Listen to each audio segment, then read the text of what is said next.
Welcome to edu और edu के हमारे इस यूट्यूब चैनल में आप सभी का स्वागत है। तो हम लोग करंट अफेयर्स के सेशन को पढ़ रहे थे और करंट अफेयर्स के अंतर्गत हम लोगों ने नेशनल इवेंट को देखा और उसके बाद स्पोर्ट्स को देखा।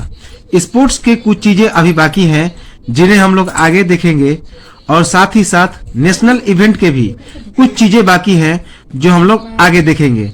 तो चलिए शुरुआत करने जा रहे हैं हम लोग अंतर्राष्ट्रीय घटनाक्रम को, इंटरनेशनल इवेंट को।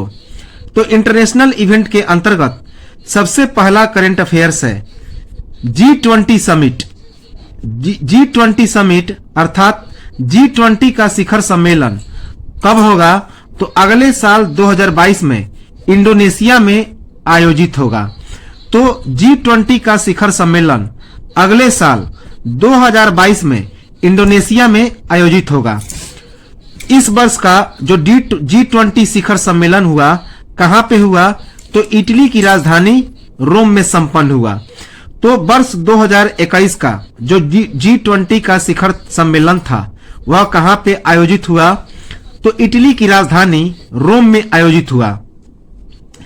2023 का जो शिखर सम्मेलन होगा G20 का वह कहां पे होगा? तो भारत में होगा। इंपॉर्टेंट है, इसे याद रखेंगे कि 2023 का जो G20 का शिखर सम्मेलन होगा, G20 समिट होगा, उसका मेजबानी कौन करेगा? तो भारत करेगा। और यह कहां पे आयोजित होगा? तो दिल्ली में, दिल्ली के प्रगति मैदान में। और भारत इसकी पहली बार मेजबानी करेगा और यह भारत में होने वाला पहला ग्रुप 20 का सम्मेलन होगा। 2024 का जो G20 का सम्मेलन होगा कहां पे होगा?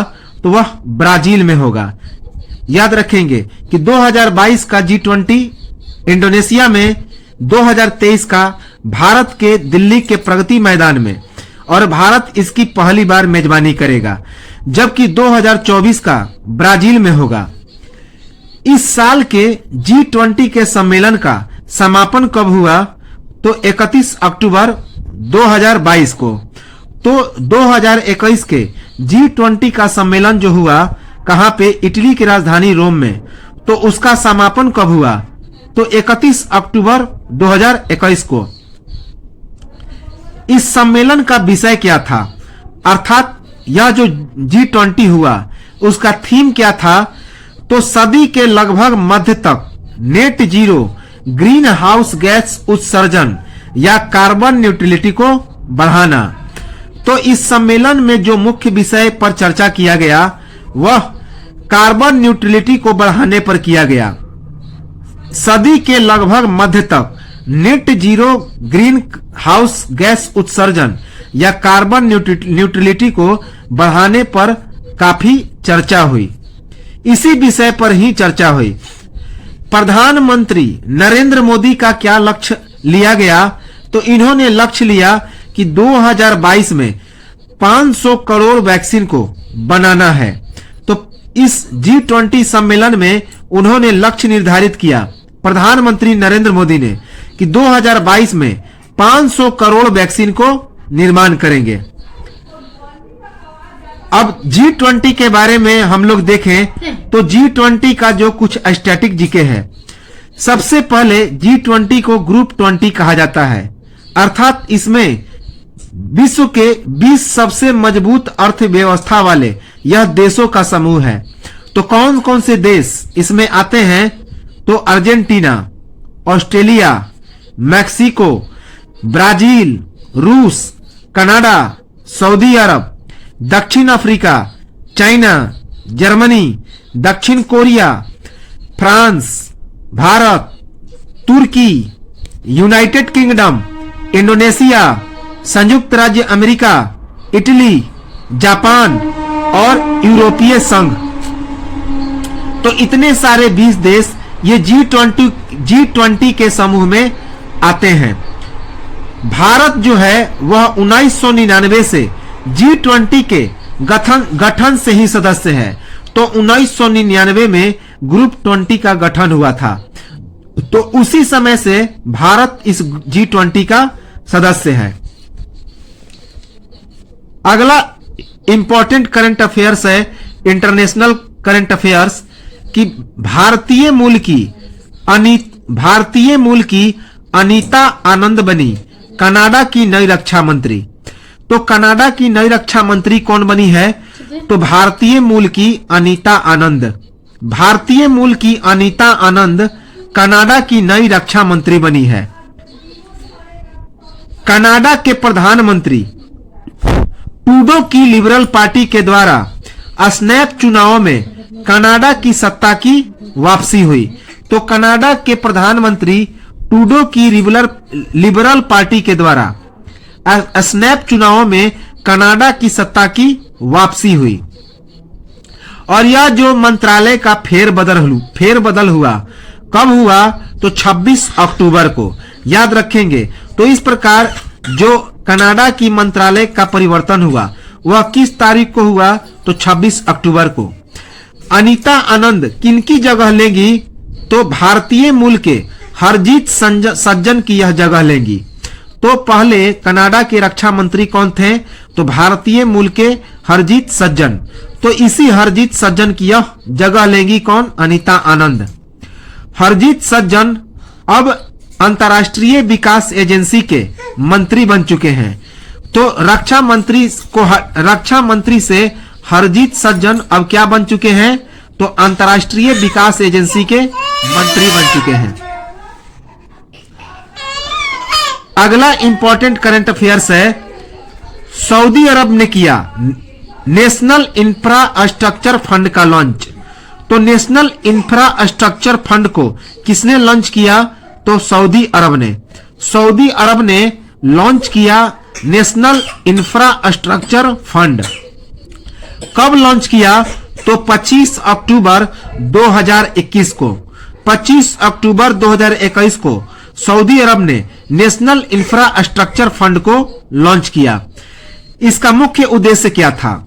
तो विभिन्न परियोजनाओं में 200 अरब रियाल का निवेश। तो इसका मुख्य उद्देश्य था विभिन्न परियोजनाओं में 200 अरब रियाल का निवेश करना। नेशनल इंफ्रास्ट्रक्चर फंड की शुरुआत कब हुई? तो नेशनल इंफ्रास्ट्रक्चर फंड की शुरुआत 2017 में हुई, अर्थात इसकी जो स्थापना हुई वह कब हुई? 2017 में। तो किसके द्वारा शुरुआत हुई नेशनल इंफ्रास्ट्रक्चर फंड की शुरुआत? एनडीएफ के द्वारा, अर्थात नेशनल डेवलपमेंट फंड के द्वारा, राष्ट्रीय विकास कोष के द्वारा। कब हुई? तो 2017 में। याद रखेंगे कि नेशनल इंफ्रास्ट्रक्चर फंड की शुरुआत एनडीएफ के द्वारा हुई, अर्थात नेशनल डेवलपमेंट फंड, राष्ट्रीय विकास कोष के द्वारा 2017 में। अगला इंपॉर्टेंट करंट अफेयर्स है, काफी इंपॉर्टेंट है। अर्थात वर्ल्ड हेल्थ ऑर्गेनाइजेशन, विश्व स्वास्थ्य संगठन। तो अर्थात वर्ल्ड हेल्थ ऑर्गेनाइजेशन, विश्व स्वास्थ्य संगठन के प्रमुख टेड्रोस घेब्रेयेसस का कार्यकाल कितने साल तक बढ़ा दिया गया? तो अगले 5 साल तक बढ़ा दिया गया। इसकी घोषणा कब हुई? तो 29 अक्टूबर 2021 को। इसकी घोषणा कब हुई? तो 29 अक्टूबर 2021 को।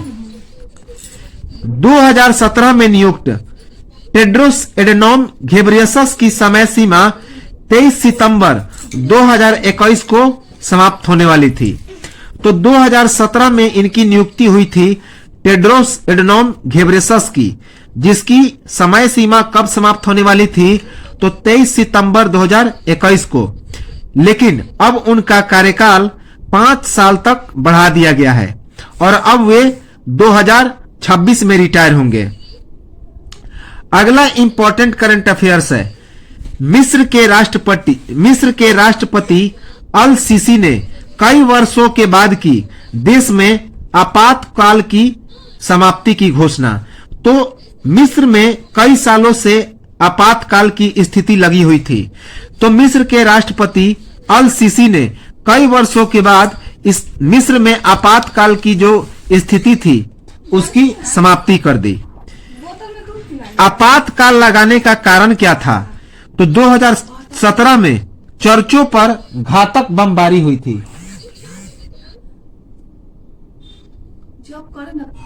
2017 में चर्चों पर मिस्र में घातक बमबारी हुई थी, तो इसी कारण मिस्र में आपातकाल लगा दिया गया था। तो इसी कारण से 2017 के बाद आपातकाल को अब समाप्त किया गया किसके द्वारा? तो मिस्र के राष्ट्रपति अब्देल फतह अल सीसी के द्वारा। तो अल सीसी का पूरा नाम क्या है? अब्देल फतह अल सीसी।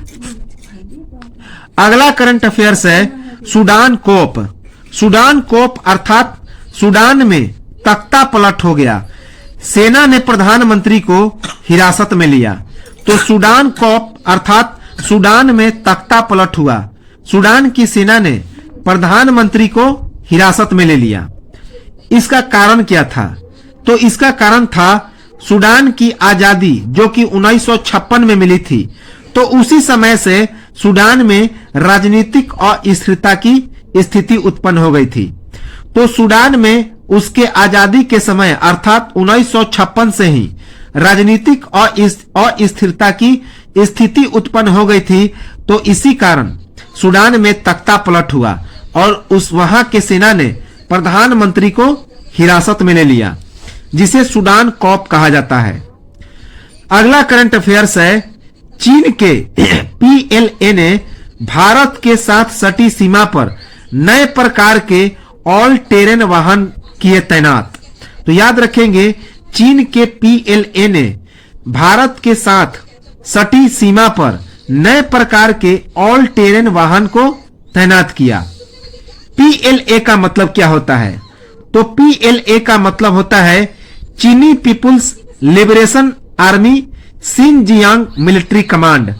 तो पीएलए का मतलब होता है चीनी people's liberation army Xinjiang military command. इस वाहन का उद्देश्य क्या था? तो पठारी सीमा रक्षा सैनिकों को रसद समर्थन सुनिश्चित करना। तो पठारी सीमा रक्षा सैनिकों को रसद समर्थन सुनिश्चित करने के उद्देश्य से यह चीन के पीएलए ने भारत के साथ सटी सीमा पर नए प्रकार के ऑल टेरेन वाहन को तैनात किया। याद रखेंगे, इंपॉर्टेंट है। इसका कारण क्या था? इसका कारण था कि भारत की अवास्तविक मांग। तो इस ऑल टेरेन वाहन को तैनात करने का कारण था कि भारत की अवास्तविक मांग। याद रखेंगे, भारत ने एक अवास्तविक मांग रखी थी, तो उसी के विरोध में चीन ने ऑल टेरेन वाहन को तैनात कर दिया भारत की सीमा पर। यह रिपोर्ट किसने पेश किया? तो ग्लोबल टाइम्स की यह रिपोर्ट थी। यह रिपोर्ट ग्लोबल टाइम्स ने पेश किया था। अगला करंट अफेयर्स है कि उत्तर कोरिया में भूखमरी के हालात उत्पन्न हो गए हैं। कि उत्तर कोरिया में भूखमरी के हालात उत्पन्न हो गए हैं। उत्तर कोरिया के तानाशाह किम योंग उन का सलाह था। तो उत्तर कोरिया के तानाशाह किम योंग उन ने लोगों को क्या सलाह दिया कि 2025 तक लोग खाना कम खाएं। याद रखेंगे, यह जो सलाह था, यह कितना बुरा सलाह था किम योंग यून का कि उत्तर कोरिया में भूखमरी के हालात उत्पन्न हो गए हैं। लेकिन उत्तर कोरिया के तानाशाह किम योंग उन ने क्या सलाह दिया कि 2025 तक यदि लोग कम खाना खाएंगे तो यह भूखमरी की स्थिति क्या हो जाएगी? तो समाप्त हो जाएगी। और यह जो भूखमरी था उसका कारण क्या था? तो कोविड-19। यह जो भूखमरी की स्थिति उत्पन्न हुई, यह किस कारण से? तो कोविड-19 के कारण से।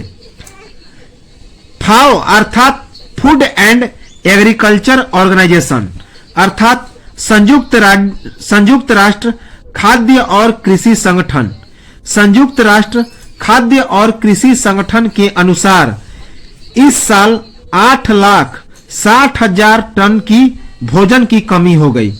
तो याद रखेंगे कि संयुक्त राष्ट्र संगठन के फाओ ने क्या कहा, अर्थात संयुक्त राष्ट्र खाद्य और कृषि संगठन ने कहा कि इस 2021 के साल में 8,60,000 टन की 8,60,000 टन भोजन की कमी हो गई। याद रखेंगे, 8,60,000 टन भोजन की कमी हो गई।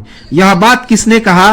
तो फाओ ने, अर्थात संयुक्त राष्ट्र फूड एंड एग्रीकल्चर ऑर्गेनाइजेशन। याद रखेंगे, संयुक्त राष्ट्र खाद्य और कृषि संगठन। इंपॉर्टेंट है।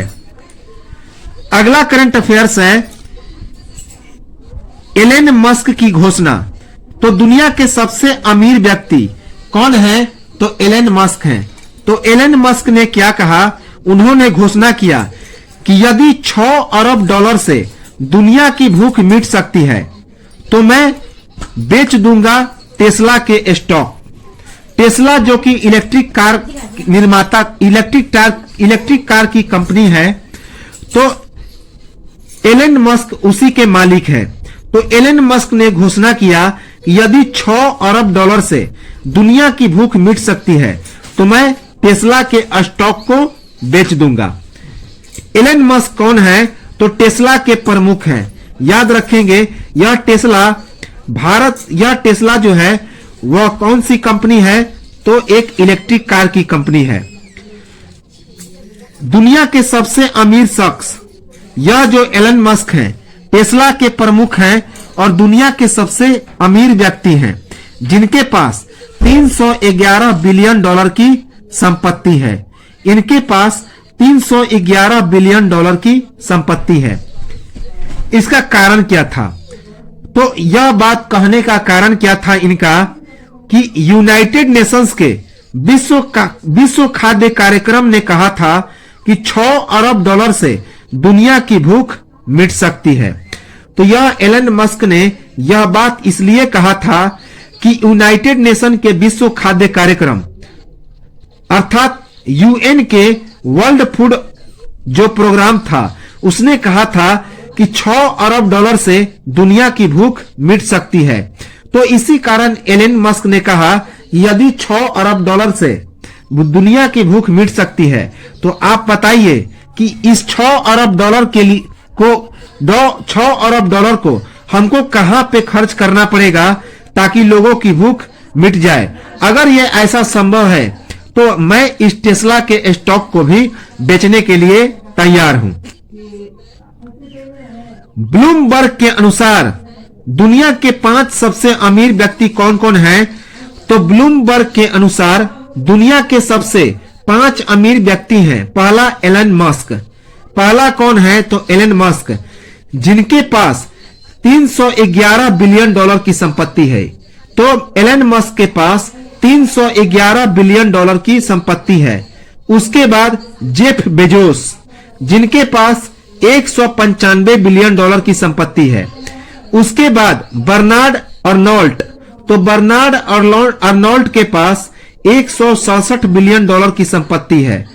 उसके बाद बिल गेट, जो कि माइक्रोसॉफ्ट के मालिक हैं, उनके पास 136 बिलियन डॉलर की संपत्ति है।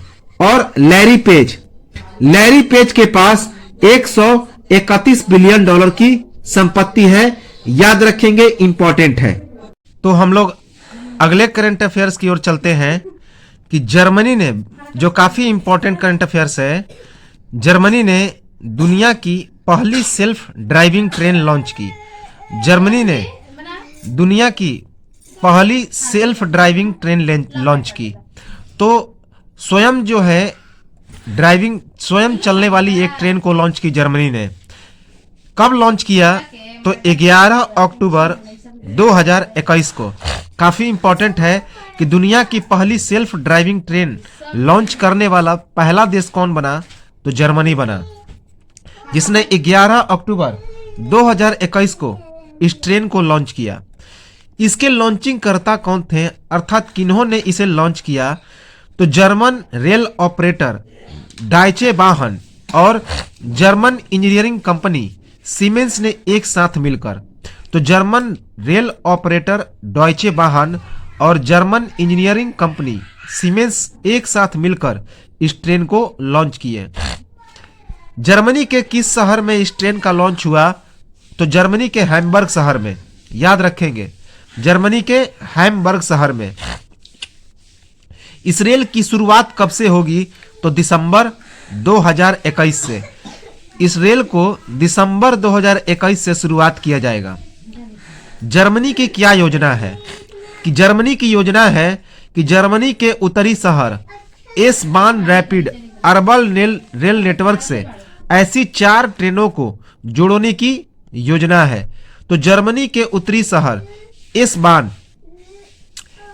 रैपिड अर्बन रेल नेटवर्क से ऐसी 4 ट्रेनों को जोड़ने की योजना है। तो जर्मनी का उत्तरी शहर जो एस बान है, तो उसे ऐसी रैपिड अर्बन रेल नेटवर्क से 4 ट्रेनों को जोड़ने की योजना है। इसमें कुल कितनी खर्च आई? तो 60 मिलियन यूरो। इसमें कुल 60 मिलियन यूरो की खर्च आई। इस ट्रेन की खासियत क्या है? तो 1 किलोमीटर का नया ट्रैक बिछाए बिना यह विश्वसनीय सेवा प्रदान करेगा। तो बिना 1 किलोमीटर के ट्रैक को बिछाए बिना ही यह एक विश्वसनीय सेवा प्रदान करेगा। 30% से अधिक यात्रियों को भी यह ले जाने का काम करेगा। तो 30% से अधिक यात्रियों को भी यह ले जाने का काम करेगा। साथ ही साथ इसमें 30% अधिक ऊर्जा की भी बचत होगी। अब हम लोग डॉइच वाहन के बारे में देखें तो डॉइच वाहन एक जर्मन रेलवे की कंपनी है। डॉइच वाहन जर्मन रेलवे की एक कंपनी है जिसका हेडक्वार्टर कहां पे है? तो राजधानी बर्लिन में। यह दुनिया की दूसरी सबसे बड़ी ट्रांसपोर्ट कंपनी है। याद रखेंगे, डॉइच वाहन दुनिया की दूसरी सबसे बड़ी ट्रांसपोर्ट कंपनी है। इसकी यह एक निजी संयुक्त स्टॉक कंपनी है। जो डॉइच वाहन है एक निजी संयुक्त स्टॉक कंपनी है। 2015 में राजस्व के हिसाब से यह दुनिया की सबसे बड़ी कंपनी थी, डॉइच वाहन। याद रखेंगे। अगला इंपॉर्टेंट करंट अफेयर्स है, WHO के द्वारा दुनिया की पहली मलेरिया वैक्सीन को मंजूरी मिली। तो दुनिया की पहली मलेरिया वैक्सीन की मंजूरी मिली किसके द्वारा? WHO के द्वारा, विश्व स्वास्थ्य संगठन के द्वारा। तो यह चीज पूछा जा सकता है कि WHO के द्वारा किस बीमारी के लिए पहली वैक्सीन की मंजूरी दी गई? तो मलेरिया के लिए। यह बच्चों के लिए कारगर होगा। यह जो वैक्सीन है वह बच्चों के लिए कारगर है। इस वैक्सीन की मंजूरी कब मिली? तो 6 अक्टूबर 2021 को इस वैक्सीन की मंजूरी मिली। यह जो निर्णय निकला, कब निकला? तो इसका निर्णय घाना, केनिया और मलावी में साल 2010 में चल रहे एक पायलट प्रोग्राम की समीक्षा के बाद निकला। तो घाना, केनिया और मलावी में चल रहे 2019 से एक पायलट प्रोग्राम की समीक्षा के बाद इसकी मंजूरी मिली। क्यों मंजूरी मिली? क्योंकि मलेरिया से मरने वालों में सबसे ज्यादा कहां के बच्चे हैं? तो अफ्रीका के बच्चे हैं। और एक चीज याद रखेंगे कि मलेरिया से सबसे ज्यादा प्रभाव छोटे बच्चों को होता है। जो 5 बरस से कम उम्र के बच्चे होते हैं, तो जो मादा एनाफिलीज मॉस्किटो है, तो उसी से मलेरिया का प्रभाव बच्चों में सबसे ज्यादा होता है। मलेरिया से मरने वाले अधिकतर 5 साल से कम उम्र के बच्चे हैं। याद रखेंगे। अब एक वाटर रिपोर्ट जारी हुआ किसके द्वारा? तो वर्ल्ड WMO की state of climate services 2021 water report जारी किया गया। WMO की state of climate services 2021 water report को जारी किया गया। यह रिपोर्ट कब जारी किया गया? तो 5 अक्टूबर 2021 को। यह रिपोर्ट 5 अक्टूबर 2021 को जारी किया गया। याद रखेंगे। WMO का मतलब होता है वर्ल्ड मेटियोरोलॉजिकल साइंस ऑर्गेनाइजेशन। तो वर्ल्ड मेटियोरोलॉजिकल साइंस ऑर्गेनाइजेशन विश्व मौसम विज्ञान संगठन। याद रखेंगे।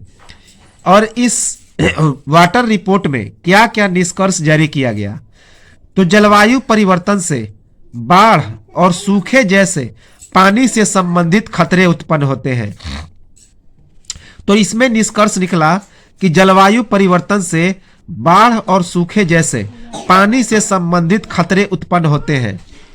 जलवायु परिवर्तन से पानी की कमी से प्रभावित लोगों की संख्या में भी वृद्धि हुई है। तो जलवायु के परिवर्तन से पानी की कमी से प्रभावित लोगों की संख्या में भी वृद्धि हुई है। 2018 में दुनिया भर में 3.6 बिलियन लोगों के पास प्रतिवर्ष कम से कम 1 महीने पानी की अपर्याप्त आपूर्ति हुई थी, जो 2050 तक 5 अरब से भी ज्यादा होने की उम्मीद है। तो इस रिपोर्ट में क्या कहा गया कि 2018 में दुनिया में 3.6 बिलियन लोगों के पास प्रतिवर्ष कम से कम 1 महीने पानी की अपर्याप्त आपूर्ति थी, जो 2050 तक 5 अरब से भी ज्यादा होने की उम्मीद बताई जा रही है। यह इस रिपोर्ट में कहा गया है। अगला क्या है निष्कर्ष कि पृथ्वी पर केवल 0.5% पानी ही उपयोग युक्त ताजा पानी है। तो इस वाटर रिपोर्ट में क्या कहा गया है कि पृथ्वी पर केवल 0.5% पानी ही उपयोग हेतु ताजा पानी है। इस रिपोर्ट में एक बात और कहा गया कि पिछले 20 वर्षों में पानी से संबंधित खतरे काफी बढ़ गए हैं। तो पिछले 20 वर्षों में पानी से संबंधित खतरे काफी बढ़ गए हैं। वर्ष 2000 के बाद बाढ़ से संबंधित आपदाओं में 134% की वृद्धि हुई है, जबकि सूखे से 29% की वृद्धि हुई है। तो इस रिपोर्ट में एक बात और कहा गया कि वर्ष 2000 के बाद बाढ़ से संबंधित आपदाओं में 134% तथा सूखे से 29% की वृद्धि हुई है। अफ्रीका में 2 अरब लोग पानी की कमी से प्रभावित हैं। तो इस रिपोर्ट में एक बात और कहा गया कि अफ्रीका में 2 अरब लोग पानी की कमी से प्रभावित हैं। याद रखेंगे, इंपॉर्टेंट है। WMO ने एक सिफारिश की है। क्या सिफारिश की है लोगों को? WMO की सिफारिश है बुनियादी हाइड्रोलॉजिकल वेरिएबल को बढ़ाना। तो WMO ने सिफारिश किया है कि बुनियादी हाइड्रोलॉजिकल वेरिएबल को बढ़ाया जाए। याद रखेंगे, बुनियादी हाइड्रोलॉजिकल वेरिएबल। अगला इंपॉर्टेंट करंट अफेयर्स है जिसकी 99% है कि वह आ सकता है। वर्ल्ड फूड डे 2021 विश्व खाद्य दिवस 2021 मनाया गया। तो विश्व खाद्य दिवस 2021 अर्थात वर्ल्ड फूड डे 2021 मनाया गया। याद रखेंगे कब मनाया गया? तो 16 अक्टूबर 2021 को। यह विश्व खाद्य दिवस 16 अक्टूबर 2021 को मनाया गया। यह 16 अक्टूबर को ही क्यों मनाया जाता है? क्योंकि 16 अक्टूबर 1945 ईस्वी को फाओ का निर्माण हुआ था, अर्थात संयुक्त राष्ट्र खाद्य एवं कृषि संगठन की स्थापना हुई थी। याद रखेंगे, तो उसी के निर्माण दिवस के अवसर पर इसे मनाया जाता है। इसकी शुरुआत कब हुई थी? तो इस वर्ल्ड फूड डे की शुरुआत नवंबर 1979 ईस्वी में हंगरी के पूर्व कृषि और खाद्य मंत्री डॉक्टर पाल रोमानी के द्वारा शुरू की गई थी। तो इसकी शुरुआत नवंबर 1979 ईस्वी में हंगरी के पूर्व कृषि और खाद्य मंत्री डॉक्टर पाल रोमानी के द्वारा शुरू की गई थी। इसे मनाने का कारण क्या था? तो इसको मनाने का कारण था कि संयुक्त राष्ट्र के खाद्य और कृषि संगठन अर्थात United Nation Food and Agriculture Organisation की स्थापना की वर्षगांठ को चिन्हित करने के लिए इसको मनाया जाता है प्रत्येक साल 16 अक्टूबर को। फाओ की स्थापना कब हुई थी? तो 16 अक्टूबर 1945 को।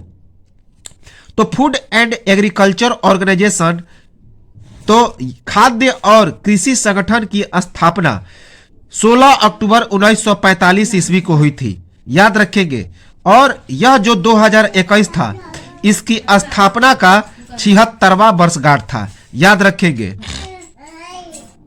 तो इस दिवस को मनाने का उद्देश्य क्या है? तो इस दिवस को मनाने का उद्देश्य है वैश्विक भूख से निपटना। याद रखेंगे, वैश्विक भूख से निपटना और दुनिया भर में भूख मिटाने का प्रयास करना। तो वैश्विक भूख से निपटना और दुनिया भर में भूख मिटाने का प्रयास करना इस दिवस का मुख्य उद्देश्य है। सबसे इंपॉर्टेंट है इस दिवस के बारे में कि इस दिवस का विषय क्या है। तो 2021 का जो वर्ल्ड फूड डे मनाया गया उसकी थीम क्या है? तो इसकी थीम या फिर विषय है स्वस्थ कल के लिए सुरक्षित भोजन अभी। तो इंपॉर्टेंट है, याद रखेंगे, स्वस्थ कल के लिए सुरक्षित भोजन अभी। इस 2021 के यह जो वर्ल्ड फूड डे है उसका थीम है स्वस्थ कल के लिए सुरक्षित भोजन अभी। इसके पिछले साल 2020 की थीम क्या थी वर्ल्ड फूड डे का? तो एक साथ बढ़ो, पोषण करो, मदद करो, हमारा कार्य हमारा भविष्य है। तो 2020 की थीम क्या थी वर्ल्ड फूड डे का? एक साथ बढ़ो, पोषण करो, मदद करो, हमारा कार्य हमारा भविष्य है। अगला करंट अफेयर्स है, इंपॉर्टेंट है कि चीन ने किया परमाणु सक्षम हाइपरसोनिक मिसाइल का परीक्षण। चीन ने क्या किया? चीन ने परमाणु सक्षम हाइपरसोनिक मिसाइल का परीक्षण किया। इस रिपोर्ट को जारी किसने किया? तो फाइनेंशियल टाइम्स में। फाइनेंशियल टाइम्स के रिपोर्ट के अनुसार चीन ने परमाणु सक्षम हाइपरसोनिक मिसाइल का परीक्षण किया। इस मिसाइल की खासियत क्या है? तो यह 90 किलोमीटर से नीचे के वातावरण के माध्यम 90 किलोमीटर से नीचे की वातावरण के माध्यम में मच 10 के स्पीड से आगे बढ़ती है। याद रखेंगे कि 90 किलोमीटर के नीचे के वातावरण के माध्यम से मच 10 के बीच आगे बढ़ती है। इसका जो परीक्षण हुआ क्यों किया गया? तो अमेरिका चीन पर बढ़ती प्रतिद्वंद्विता और ताइवान पर चीनी दबाव के कारण। तो अमेरिका और चीन की बढ़ती प्रतिद्वंद्विता के कारण और ताइवान पर चीनी दबाव के कारण इसका परीक्षण किया गया। इंपॉर्टेंट करंट अफेयर्स है, मोस्ट इंपॉर्टेंट है कि नजला बोर्डेन ट्यूनीसिया की पहली महिला प्रधानमंत्री बनी। नजला बोर्डेन, इसकी मंजूरी कब मिली? तो 11 अक्टूबर 2021 को। किसके द्वारा? तो ट्यूनीसिया के राष्ट्रपति कैस सैयद के द्वारा। तो ट्यूनीसिया के राष्ट्रपति कैस सैयद के द्वारा क्या मंजूरी मिली 11 अक्टूबर 2021 को कि नजला बोर्डेन ट्यूनीसिया की पहली महिला प्रधानमंत्री बनी। इस नजला बोर्डेन का पूरा नाम क्या है? तो नजला बोर्डेन रोमधाने। नजला बोर्डेन का पूरा नाम है नजला बोर्डेन रोमधाने। इनकी मंत्रिमंडल में कुल 10 महिलाएं हैं। याद रखेंगे, इनकी मंत्रिमंडल में 10 महिलाएं हैं और कुल 24 मंत्री हैं। तो कुल 24 मंत्रियों में 10 महिलाएं हैं। याद रखेंगे, ये किनकी जगह लेगी? तो हिचेम मिमीची की जगह। तो इसके पहले जो प्रधानमंत्री थे वे कौन थे? हिचेम मिमीची। तो हिचेम मिमीची की जगह ये लेंगी। अब नजला बोर्डेन रोमधाने के बारे में देखें तो नजला बोर्डेन रोमधाने ट्यूनीसियाई भूविज्ञानी और विश्वविद्यालय की प्रोफेसर हैं। तो नजला बोर्डेन रोमधाने ट्यूनीसियाई भूविज्ञानी और सौर विश्वविद्यालय की प्रोफेसर हैं। इनका जन्म कब हुआ था? तो 1958 में हुआ था। 1958 में। और इनका उम्र कितना है? तो 63 वर्ष। ट्यूनीसिया के साथ साथ अरब दुनिया की यह पहली महिला प्रधानमंत्री बनी। तो यह जो नजला बोर्डेन रोमधाने हैं ट्यूनीसिया की तो पहली महिला प्रधानमंत्री बनी ही, साथ ही साथ ये अरब दुनिया की भी पहली महिला प्रधानमंत्री बनी। याद रखिएगा। अगला इंपॉर्टेंट करंट अफेयर्स है, WHO ने कोरोना वायरस की उत्पत्ति की पहचान के लिए क्या बनाया? तो वैज्ञानिक सलाहकार समूह का गठन किया। तो WHO ने कोरोना वायरस की उत्पत्ति की पहचान के लिए वैज्ञानिक सलाहकार समूह का गठन किया। कब निर्माण किया? तो 13 अक्टूबर 2021 को। तो इस वैज्ञानिक सलाहकार समूह का गठन कब किया? तो 13 अक्टूबर 2021 को। और इसके जो वायरस था उसके पैथोजेंस का नाम क्या है? तो नोवेल पैथोजेंस अर्थात सागो। इसे सार्स कोव 2 भी कहा जाता है, सागो या सार्स कोव 2। इस वैज्ञानिक सलाहकार समूह में कुल कितने सदस्य हैं? तो 26 सदस्य हैं। याद रखेंगे, कुल 26 सदस्य हैं। और इन समूहों का गठन कितने समय के लिए किया गया? तो 2 सप्ताह अर्थात 14 दिन के लिए किया गया। याद रखेंगे, इंपॉर्टेंट है। 2 सप्ताह अर्थात 14 दिन के लिए किया गया। अगला करंट अफेयर्स है कि चीन और ताइवान के बीच तनाव जारी है। तो पूछा जा सकता है कि कौन कौन सी देशों के बीच तनाव जारी है। तो चीन की ताइवान के साथ तनाव जारी है। इस तनाव का कारण क्या है? तो चीन के द्वारा ताइवान को एक प्रांत बनाना। तो चीन ताइवान को अपना एक प्रांत बनाना चाहता है। तो इसी कारण चीन और ताइवान के बीच लगातार तनाव जारी है। कारण था कि पिछले हफ्ते में ताइवान के वायु रक्षा पहचान क्षेत्र ADIZ में लगभग 150 युद्धक विमान किसने भेजा था? तो चीन ने भेजा था। और एक काफी इंपॉर्टेंट है, ट्रुथ सोशल। तो ट्रुथ सोशल यह एक सोशल मीडिया प्लेटफॉर्म है जिसका नाम है ट्रुथ सोशल। तो डोनाल्ड ट्रंप ने अपना एक सोशल मीडिया प्लेटफॉर्म लॉन्च करने की घोषणा की। उसका नाम क्या है? तो ट्रुथ सोशल है। याद रखेंगे, बहुत इंपॉर्टेंट है, इसके आने के चांसेस काफी ज्यादा है। तो अमेरिका के राष्ट्रपति डोनाल्ड ट्रंप ने अपना एक सोशल मीडिया प्लेटफॉर्म लॉन्च करने की घोषणा की जिसका नाम है ट्रुथ सोशल। इसका मालिकाना हक किसके पास है? तो इस सोशल मीडिया प्लेटफॉर्म का जो मालिकाना हक है वह Trump media and technology group अर्थात TMTG के पास है। तो याद रखेंगे, इस सोशल मीडिया प्लेटफॉर्म का जो मालिकाना हक है वह Trump media and technology group TMTG के पास है। इसकी घोषणा कब हुई? तो 20 अक्टूबर 2021 को। तो इसकी घोषणा 20 अक्टूबर 2021 को हुई। नवंबर में इस ऐप का बीटा वर्जन लॉन्च होगा। तो नवंबर में इस ऐप का बीटा वर्जन लॉन्च होगा। याद रखेंगे, बीटा वर्जन लॉन्च होगा। अगला इंपॉर्टेंट है FATF की फैक्ट अर्थात FATF की ग्रे लिस्ट में रहेगा पाकिस्तान। तो FATF की ग्रे लिस्ट में कौन रहेगा? तो पाकिस्तान रहेगा। तुर्की भी इस लिस्ट में अब शामिल हो चुका है। तो तुर्की भी अब इस लिस्ट में शामिल हो चुका है। अब FATF का मतलब होता है फाइनेंशियल टास्क फोर्स। FATF का मतलब होता है फाइनेंशियल टास्क फोर्स। याद रखेंगे, वित्तीय कार्य बल। इस लिस्ट में और नाम कौन कौन से हैं? तो जॉर्डन है, माली है। तो इस ग्रे लिस्ट में और कौन कौन से देश का नाम है?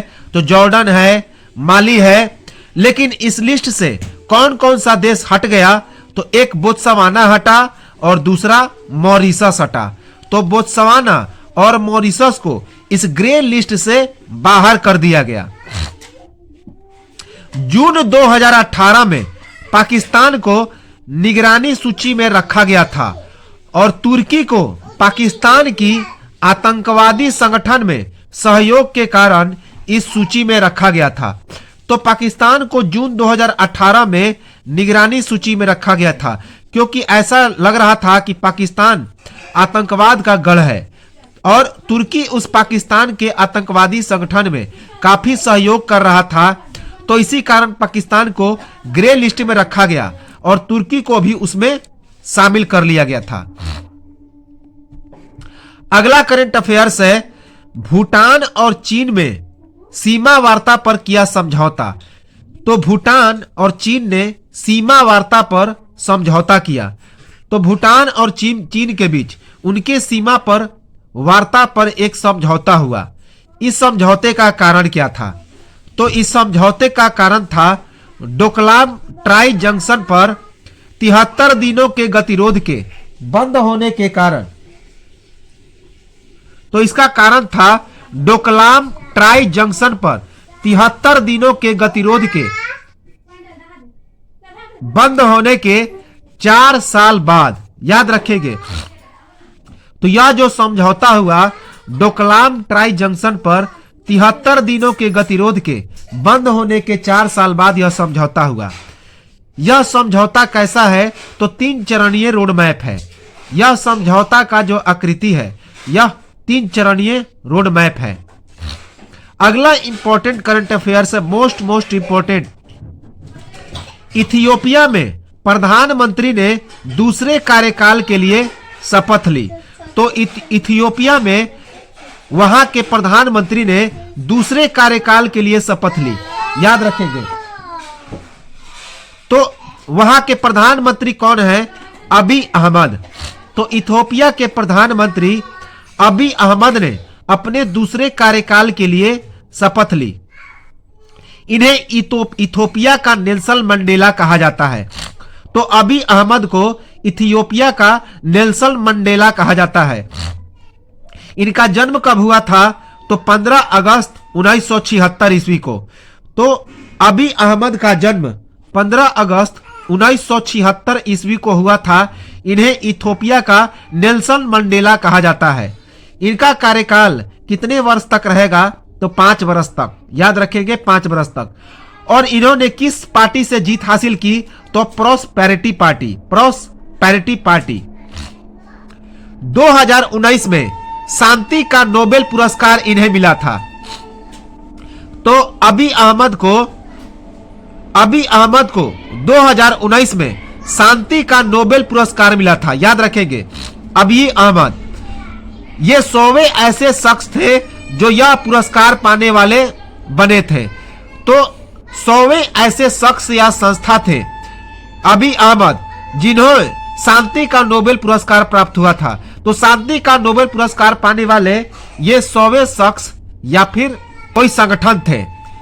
इथियोपिया के चिर शत्रु इरिट्रिया के साथ संघर्ष सुलझाने के कारण इन्हें यह शांति का नोबेल पुरस्कार मिला था।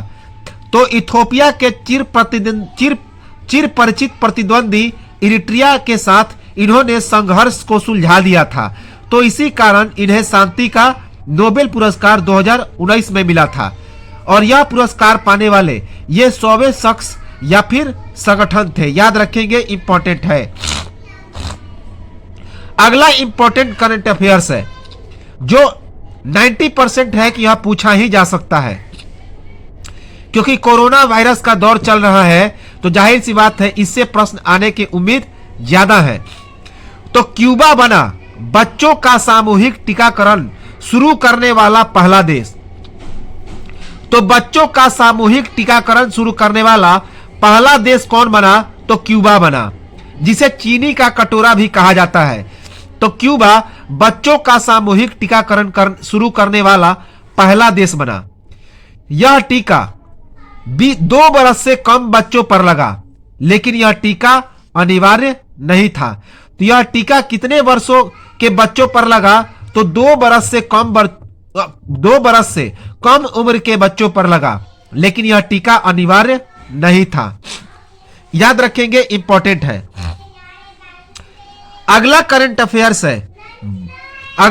अफेयर्स है, यह भी इंपॉर्टेंट है कि अफगानिस्तान के पूर्व उपराष्ट्रपति अमरुल्लाह सालेह ने खुद को कार्यवाहक राष्ट्रपति घोषित किया। तो अफगानिस्तान के पूर्व उपराष्ट्रपति अमरुल्लाह सालेह ने खुद को कार्यवाहक राष्ट्रपति घोषित किया। काबुल में तालिबान के प्रवेश के बाद राष्ट्रपति अशरफ गनी देश छोड़कर चले गए थे। तो काबुल में तालिबान के प्रवेश के बाद राष्ट्रपति अशरफ गनी देश छोड़कर चले गए थे। तो इसी कारण अफगानिस्तान के पूर्व उपराष्ट्रपति अमरुल्लाह सालेह ने खुद को कार्यवाहक राष्ट्रपति घोषित कर दिया। अमरुल्लाह सालेह के बारे में देखें तो ये अभी पंचशीर घाटी में डटे हुए हैं, जहां पर अभी तालिबान का कब्जा नहीं हो पाया है। कहां पे डटे हैं? तो पंचशीर घाटी में, जहां पर अभी तालिबान का कब्जा नहीं हो पाया है। ये 2020 में अफगानिस्तान के उपराष्ट्रपति बने थे। तो अमरुल्लाह सालेह 2020 में अफगानिस्तान के उपराष्ट्रपति बने थे। तो ये तो था हमारा इंटरनेशनल करंट अफेयर्स का पहला भाग। अगले भाग में इसे कंटिन्यू करेंगे। तब तक नमस्कार, जय हिंद।